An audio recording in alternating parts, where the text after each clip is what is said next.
श्री शिवाय नमस्तुभ्यं। आराधना में तुम लीन हो।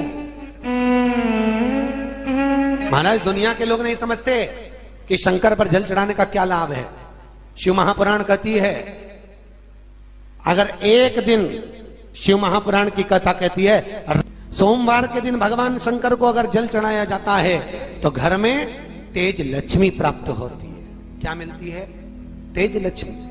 कर बैठी थी, उनके नेत्र से अश्रु गिरा, उससे बेलपत्री उत्पन्न हुआ। काय का वृक्ष उत्पन्न हुआ?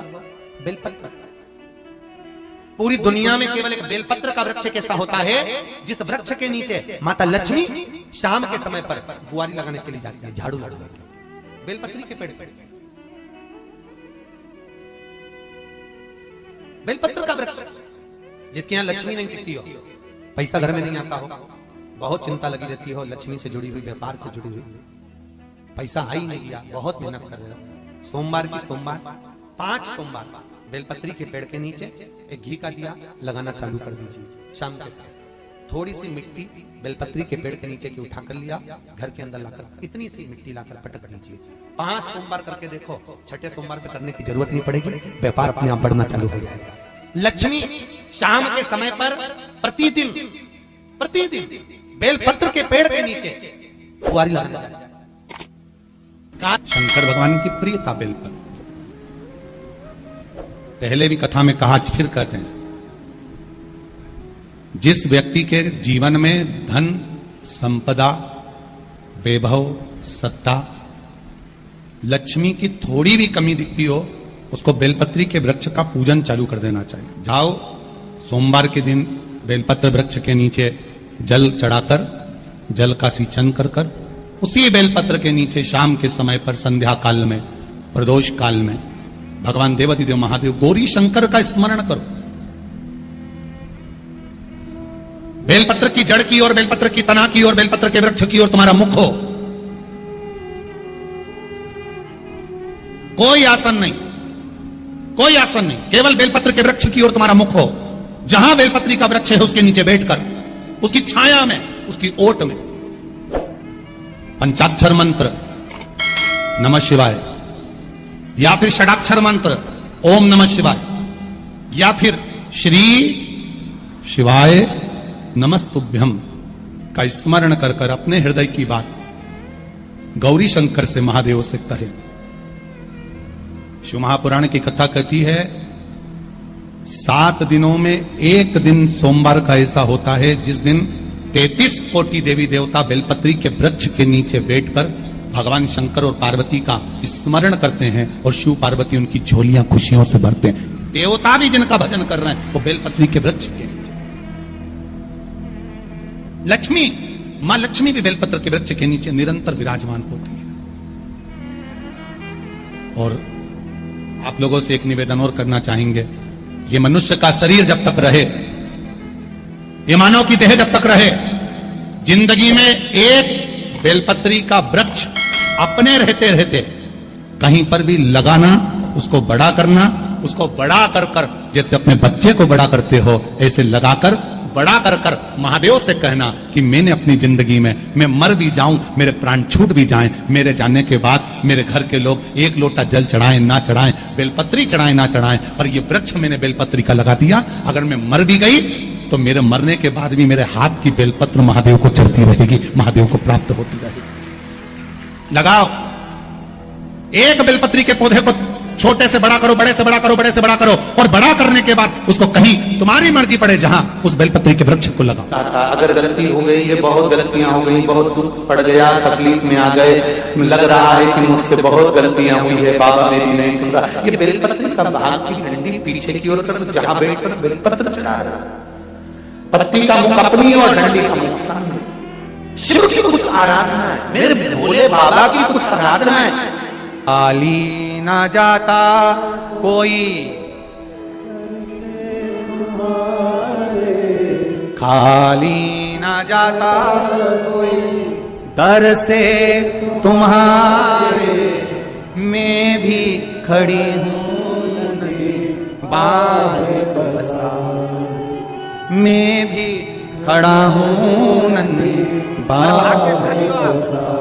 72 साल बाद ये जो सावन का महीना आया है, सोमवार से सोमवार तक का, कहते हैं इस सावन में जो सोमवार से सोमवार तक का सावन रहता है, सोमवार से शुरू सोमवार से विराम, अगर आपके घर में रुद्राक्ष है, आप रुद्राक्ष धारण करते हो या रुद्राक्ष अपने घर में रखते हो, तो उस रुद्राक्ष को छोटी सी कटोरी में रखकर या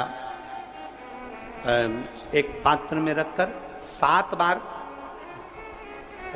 किसी भी अमावस पर, सावन में जो अमावस्या पड़ती है, ये सोमवार से सोमवार वाली सावन, इसके बाद वाले सावन का वर्णन नहीं कर रहा, हम इस सावन की बात कर रहे हैं। या तो अमावस, पूर्णिमा, त्रयोदशी, चतुर्दशी या प्रदोष, शिवरात्रि, अष्टमी, ये ऐसी तिथियां हैं जो सोमवार से सोमवार तक का जो सावन होता है, इस सावन में कटोरी में रखकर, प्लेट में रखकर, थाली में रखकर 7 बार अपने घर में अगर रुद्राक्ष है तो उसको बलवान बनाने के लिए इसी सावन के महीने में 7 बार तो जल, 5 बार दूध गौ माता का और 2 बार गाय का घी उस रुद्राक्ष पर लेपित करना चाहिए।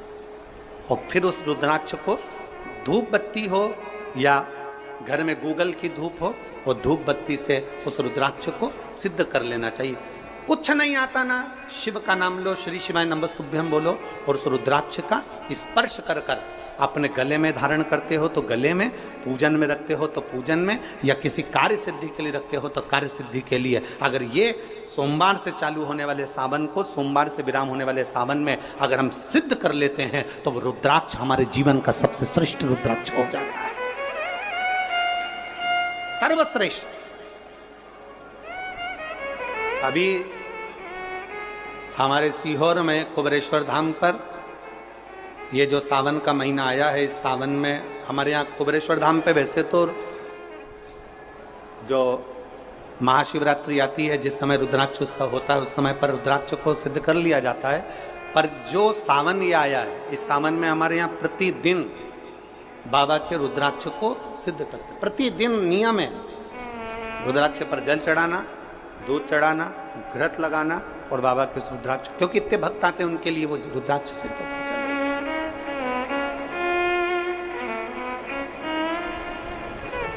इसी सावन में 4 मुखी 3 रुद्राक्ष, कितने? 4 मुखी कितने? 3। 5 मुखी रुद्राक्ष 3 और 6 मुखी रुद्राक्ष 3।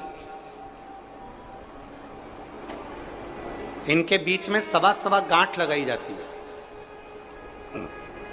4 रुद्राक्ष कितने? जल्दी बोलो। 4 मुखी रुद्राक्ष कितने? 3। 5 मुखी रुद्राक्ष कितने? 3। 6 मुखी रुद्राक्ष कितने? 3। इनके बीच में 1.25 गांठ लगाई जाती है। मतलब एक गांठ पूरी लगाई जाती है, फिर आधी गांठ लगाकर फिर रुद्राक्ष को डाला जाता है लाल धागे में, फिर 1.25 गांठ ऐसी चलती है। 9 रुद्राक्ष होते हैं कुल टोटल। अगर ये 9 रुद्राक्ष को शंकर भगवान के शिवलिंग के पास में रखकर, ये सावन, इसको अन्य सावन में नहीं कर सकते, केवल इसी सावन भगवान शिव के मंदिर में शिवलिंग के पास उसको रखकर 7 लोटा जल, 5 बार दूध और 2 बार घृत अगर लेपन कर दिया जाता है उस माला को, और उसी माला को हम बेलपत्री के पेड़ के नीचे बैठकर अपने गले में अगर धारण कर लेते हैं तो दुनिया का ऐसा कोई कार्य नहीं जो तुम्हारे लिए हो नहीं, पक्के में होकर ही मान। उस रुद्राक्ष का इतना महत्व, ये तुम जो सहज में सुन रहे हो ना, हम फिर कहेंगे दया सिंह, जो हम फिर दया सिंह जी को धन्यवाद देंगे कि ये जो सावन के महीने की कथा लिए दया सिंह जी, ये साधारण नहीं है। दुनिया के लोग भले इसको सहजता में रख लें। 27 जुलाई 1953 में ये सावन आया था, उसके बाद 2024 में ये सावन आया है। लोग तरसते हैं इस सावन के लिए कि इसमें हमें रुद्राक्ष को सिद्ध करना है, हमें इसमें बेलपत्र का पान करना है, इसमें हम जो मांगेंगे हमारा बाबा कृपा करने के लिए तत्पर रहता है। ये वो रुद्राक्ष का आनंद उठाते हैं। मैं धन्यवाद देता हूं दया सिंह जी आपको बहुत बहुत, और पूरी समिति को। शिव मंदिर में जैसे आप लोग जाते होंगे शंकर जी के मंदिर में, तो ये तो शिवलिंग हो गया, ये जलाधारी हो गई, ये जलाधारी है, ये शिवलिंग है। और जलाधारी और शिवलिंग के यहां शिवलिंग से लेकर जहां से पानी नीचे गिर रहा है, आप पानी यहां चढ़ाते हो तो ये घूम के यहां से नीचे आ जाता है।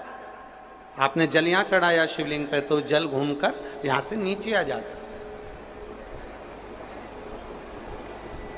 इस जगह से नीचे की ओर आ जाता है, इस स्थान से।